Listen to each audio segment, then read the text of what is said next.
Hi friends, इस video में हम टीवीएस मोटर्स के बारे में डिस्कस करेंगे। टीवीएस मोटर्स का Q4 FY26 का रिजल्ट आया है, उसके साथ इसका कॉन कॉल भी हो चुका है।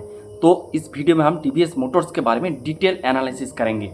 अगर आप टीवीएस मोटर्स के बारे में बोलेंगे तो वो है टू व्हीलर इंडस्ट्री का सबसे स्टेबल और सबसे बढ़िया कंपनी अगर कोई होगा तो ये टीवीएस मोटर्स है। हमेशा अगर आप देखेंगे 25-30% से अपना रेवेन्यू, उसके साथ बहुत अच्छे रेट से ये लोग अपना वॉल्यूम भी ग्रो करते हैं। तो इसका जो ग्रोथ है वो सिर्फ आपका वैल्यू ग्रोथ नहीं है, ये वैल्यू और वॉल्यूम दोनों सेगमेंट में अच्छे तरीके से परफॉर्म करते हैं।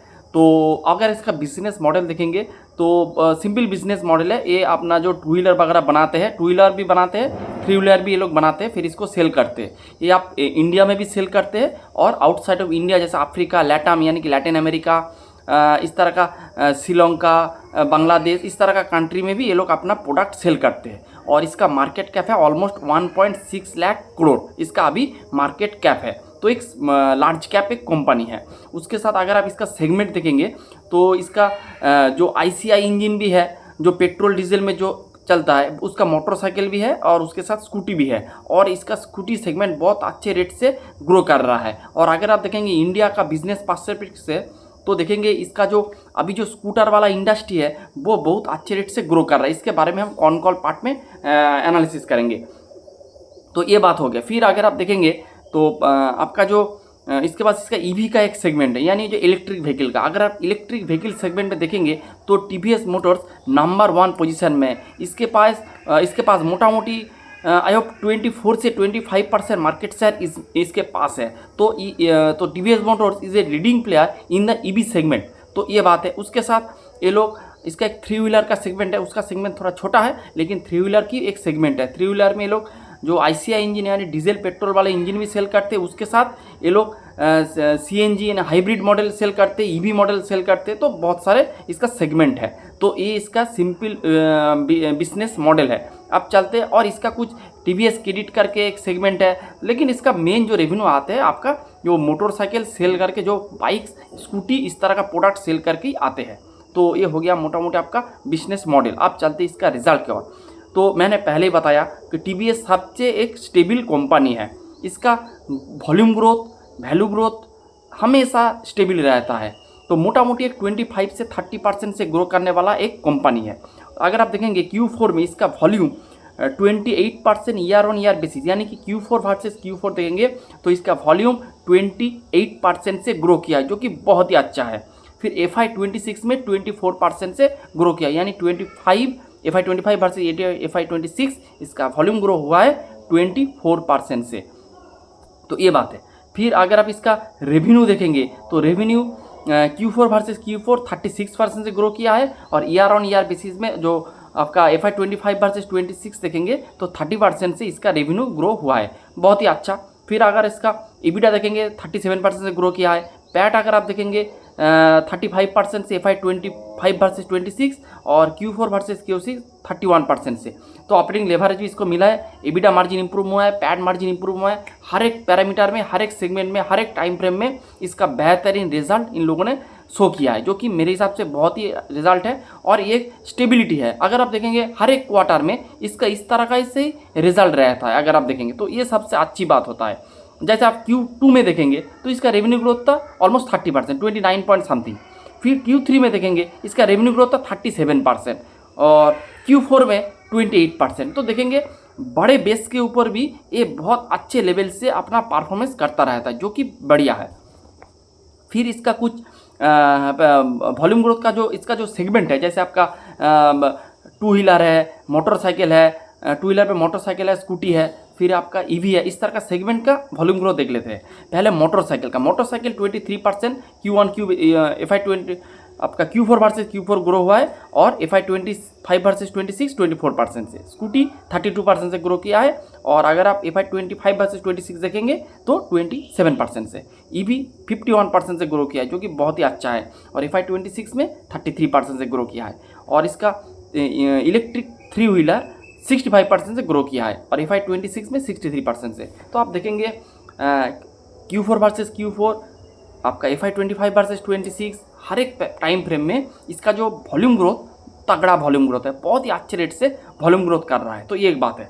तो ये हो गया। फिर इसका हम जो कॉन कॉल के बारे में थोड़ा बहुत हम इस वीडियो में डिस्कशन करेंगे। अगर आप इसका जो पहले हम एक पॉइंट को डिस्कस करेंगे जो है इसका आउट परफॉर्मेंस, यानी ये जो इंडस्ट्री है इंडस्ट्री को आउट परफॉर्म करता है। अगर आप अपने जो इंडस्ट्री है उसको आउट परफॉर्म कर रहा है, इसका मतलब होता है कि आप मार्केट शेयर गेन कर रहा है। अगर आप इंडस्ट्री से नीचे लेवल पे ग्रोथ करेंगे तो आपका मार्केट शेयर आप गवा रही है, आपका मार्केट शेयर लॉस्ट हो रहा है। लेकिन अगर आप इंडस्ट्री से अच्छे रेट से ग्रो करेंगे, जैसे इंडस्ट्री ग्रो कर रहा है आपका 10% से, आप ग्रो कर रहे हैं 20% से कोई एक सेगमेंट में, तो आप क्या होगा, आपका मार्केट शेयर आप गेन कर रहे हैं, इसीलिए आप ज़्यादा रेट से ग्रो कर रहे हैं। तो ये सिंपल बात है। तो इस सेगमेंट को, यानी वो जो आउट परफॉर्मेंस वाले सेगमेंट को हम कुछ डेटा के साथ देखेंगे जो मैनेजमेंट ने Q4 के एनालिसिस में, कॉन कॉल के एनालिसिस में बताया था। तो पहले टू व्हीलर जो IC इंजन है, जो पेट्रोल वाले जो इंजन है, उसका ग्रोथ है, TVS का ग्रोथ है, पहले इंडस्ट्री का ग्रोथ है 10%, लेकिन TVS ग्रो कर रहा है 19% से।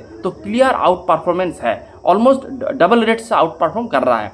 फिर टू व्हीलर जो इंटरनेशनल बिजनेस है, वो इंटरनेशनल बिजनेस इसका इंडस्ट्री ग्रोथ है 23% और TVS ग्रो कर रहा है 31%। तो यहाँ पर भी आप देखेंगे क्लियर आउट परफॉर्मेंस है।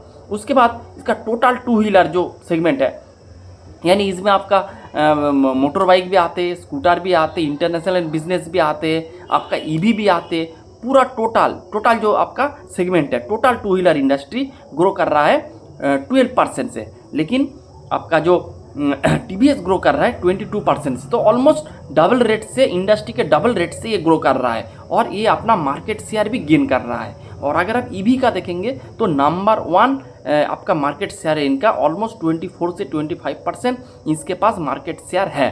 तो ये बात है।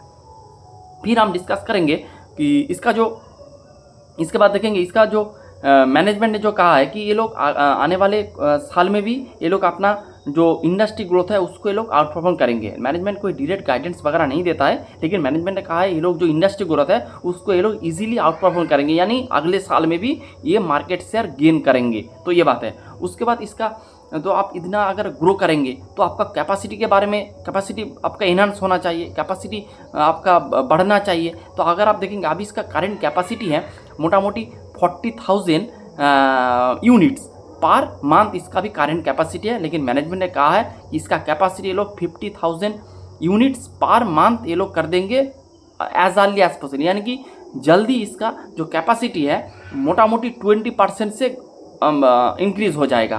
तो इसका सप्लाई साइड में कोई भी इशू इसके पास नहीं आएगा, जो कि मेरे हिसाब से बहुत ही अच्छा है। फिर मैनेजमेंट ने कहा है जो एंट्री लेवल जो बाइक्स है या फिर स्कूटी है उसका डिमांड थोड़ा स्लो है, क्योंकि ड्यू टू हाई इन्फ्लेशन, इसके वजह से आपका जो एंट्री लेवल जो स्कूटी है या फिर बाइक है इसका थोड़ा ग्रोथ थोड़ा कम है, यानी डिमांड थोड़ा कम है। लेकिन डिमांड आ रहा है आपका प्रीमियमाइजेशन से, उसके बाद जो स्कूटी सेगमेंट में, और उसके साथ आ रहा है आपका EV सेगमेंट में। इस 3 सेगमेंट में जो प्रीमियम सेगमेंट, यानी कि आपका जैसे अपाचे हो गया, फिर आपका रॉनिन हो गया, इस तरह का सेगमेंट से आपको बहुत अच्छा डिमांड आ रहा है। फिर स्कूटी सेगमेंट में इसका जो जुपिटर है, एंटॉर्क है, एंटॉर्क तो बहुत बढ़िया बाइक है, मैं खुद इसको चलाता हूँ, तो बहुत बढ़िया बाइक है और नंबर 1 स्कूटर है, अगले लास्ट ऑलमोस्ट 4-5 साल से नंबर 1 स्कूटर है। इसके साथ जुपिटर, इसका भी सेल्स बहुत तगड़ा है, डिमांड बहुत तगड़ा है। उसके बाद अगर EV में, तो EV में तो ग्रोथ ऑलमोस्ट आप देखेंगे इसका EV तो 30-40% ईयर ऑन ईयर बेसिस में ग्रो कर रहा है। तो EV का भी बहुत अच्छा ट्रैक्शन है। उसके बाद अगर आप देखेंगे मोदी जी ने तो रिसेंटली रिक्वेस्ट भी किया है कि आप थोड़ा पेट्रोल डीजल को कम यूज़ करके आप थोड़ा EV के ऊपर शिफ्ट हो जाए। इसीलिए आप देखेंगे EV का जो कंपनी है बहुत अच्छे लेवल से भाग रहा है। इनमें से एथर एक कंपनी है, इस कंपनी को आप अच्छे से देख सकते हैं। तो इस 3 सेगमेंट में मैनेजमेंट ने कहा है बहुत अच्छा खासा डिमांड है। और उसके साथ अगर आप देखेंगे तो मैनेजमेंट ने कहा है कि जो स्कूटी का जो सेगमेंट, अगर आप देखेंगे TVS का मोटरसाइकिल से ज़्यादा सेल्स स्कूटी में आते हैं। अगर आप हीरो को देखेंगे, हीरो का ज़्यादातर जो बाइक सेल होता है वो एंट्री लेवल बाइक सेल होता है, उसके साथ उसका EV से स्कूटी से ज़्यादा आपका मोटर बाइक ज़्यादा सेल होता है। लेकिन TVS के साथ पूरा उल्टा गेम है, ये प्ले करता है प्रीमियमाइजेशन का गेम, उसके साथ इसका स्कूटी का सेगमेंट ज़्यादा बड़ा है, यानी स्कूटी ज़्यादा सेल करते हैं रेदर देन मोटर बाइक। तो अभी उसका करंट जो कंट्रीब्यूशन है स्कूटी का वो 38% है टोटल सेल का, लेकिन मैनेजमेंट ने कहा है ये परसेंटेज अबव 40% चला जाएगा अगले आने वाले साल में। तो इसका स्कूटी का जो पेनिट्रेशन है और भी बढ़ता रहेगा, और उसके साथ मोटरसाइकिल का यानी जो एंट्री लेवल मोटरसाइकिल का पेनिट्रेशन थोड़ा कम होगा, ये मैनेजमेंट ने बताया है। उसके साथ और एक बात जो मैनेजमेंट ने कहा है कि ये लोग जो बैस मॉडल होता है यानी बैटरी एज एन सर्विस, जैसे आपका software as an service model होता है सैस मॉडल कि आप सॉफ्टवेयर को रेड में खटाते हैं, इसी तरह का से बैस मॉडल यानी बैटरी एज एन सर्विस, यानी कि आप जो मॉडल सेल करेंगे उसमें आपको बैटरी पैक नहीं होगा। अगर आप देखेंगे ईवी सेगमेंट में आपको बैटरी का कॉस्ट सबसे ज़्यादा होता है। अगर आप एक ईवी बाइक का प्राइस अगर आप 100 रुपये इसको लेंगे तो इनमें से ऑलमोस्ट 40 रुपया आपका ईवी बैटरी का जाता है, यानी आपका जो टोटल कॉस्ट है इनमें से 40% आपका बैटरी का जाता है। तो अगर आप बैटरी को छोड़ के अगर विदाउट बैटरी अगर आप मॉडल को सेल करेंगे तो क्या होगा, तो आपका कॉस्ट बहुत कम होगा, तो आपका सेल ज़्यादा होगा। और कुछ कंपनी है जो क्या करते हैं बैटरी को एज एन सर्विस देता है। तो जैसे आप उस जो स्वैपिंग सेंटर है जिसमें आप बैटरी को आपका बैटरी खोल के उसका बैटरी लगाएंगे, तो उस वहाँ पे अगर आप जाएंगे तो 4 से 5 मिनट के अंदर आपका बैटरी को खोल के जो आप जिस चार्जिंग जो बैटरी है उसके लोग इंस्टॉल कर देंगे, फिर आपको एक चार्ज देना पड़ेगा। और ये चार्ज आपको मंथली भी पे कर सकते हैं या फिर अगर आप डे हिसाब से करेंगे तो भी कर सकते हैं। इसे कहते हैं बैटरी एज एन सर्विस। तो इस तरह का मॉडल भी टीवीएस लॉन्च करेंगे। तो मेरे हिसाब से ये बहुत ही अच्छा मॉडल है, शहर में यानी सिटीज़ में ये बहुत अच्छे लेवल से चल सकता है। देखते कैसे क्या होता है। तो यही होता है। फिर आप देखेंगे आपका मैनेजमेंट ने कहा है कि आप जो H1 में डिमांड थोड़ा स्लो रह सकता है due to West Asia crisis, supply chain issue, इस तरह का इशू के वजह से आप देखेंगे मैनेजमेंट ने कहा है H1 थोड़ा ये लोगों ने थोड़ा कॉजियस साउंड किया है due to West Asia war, इसी वजह से। उसके साथ मैनेजमेंट ने कहा है कि उस वेस्ट एशिया वायर उसके साथ आपका सप्लाई चेन इशू, इस जो रॉ मटेरियल प्राइस इस तरह का प्राइस हाइक होने की वजह से उसका कॉस्ट थोड़ा बढ़ गया है, और उस कॉस्ट का ऑलमोस्ट 30 से 40% ये लोग अभी पास ऑन कर दिया है। In future they will more pass on the price to the customers, ये मैनेजमेंट ने कहा है। ये मोटा मोटी आपका हो गया पूरा डिस्कशन। उसके बाद आप इसका जो वैल्यूएशन के बारे में डिस्कस करेंगे। इस तरह का स्टेबल और अच्छे कंपनी आपको हमेशा हाई पी में मिलेगा। आप कभी भी एक्सपेक्ट नहीं कर सकते कि जो स्टेबल कंपनी है अच्छे रेट से 30% से ग्रो कर रहा है ईयर ऑन ईयर बेसिस में हाई बेस के ऊपर भी, वो आपको 10 के पी में 20 के पी में मिल जाएगा, ये आप कभी भी एक्सपेक्ट नहीं कर सकते। लेकिन मेरे हिसाब से इस तरह कंपनी बेटर है जो आपका लो पी लो ग्रोथ वाले बिजनेस से। अगर आप देखेंगे हमारा जो निफ्टी में भी बहुत सारे कंपनी है जिसका ग्रोथ एकदम चला गया है, उस तरह का कंपनी से बहुत अच्छा कंपनी है टीवीएस मोटर्स। अगर आप इसके FY27 का फॉरवर्ड पी अर्निंग करेंगे, फॉरवर्ड पी कैलकुलेट करेंगे तो 40 के पी में एक कंपनी मिल रहा है जिसका ग्रोथ है 30%, और एक कंसिस्टेंट प्लेयर है, आपको डिविडेंड भी देता है। मेरे हिसाब से आप अगर उस Infosys, TCS, ICICI bank, HDFC bank, Kotak bank, फिर आपका एशियन पेंट्स, बर्जर पेंट्स, इस तरह का बिजनेस को लेने से टीवीएस मोटर्स तरह का या फिर महिंद्रा करके जो कंपनी है, इस तरह कंपनी को आप देख सकते। लेने का मेरा बोलने का कोई अधिकार नहीं है, मैं इसे देख सकते ये कह रहा हूँ। तो कोई रिकमेंडेशन वगैरह आप नहीं लेंगे इस मेरे बात से। तो यही था आज का पूरा video. Hope you like the video and thanks for watching the video.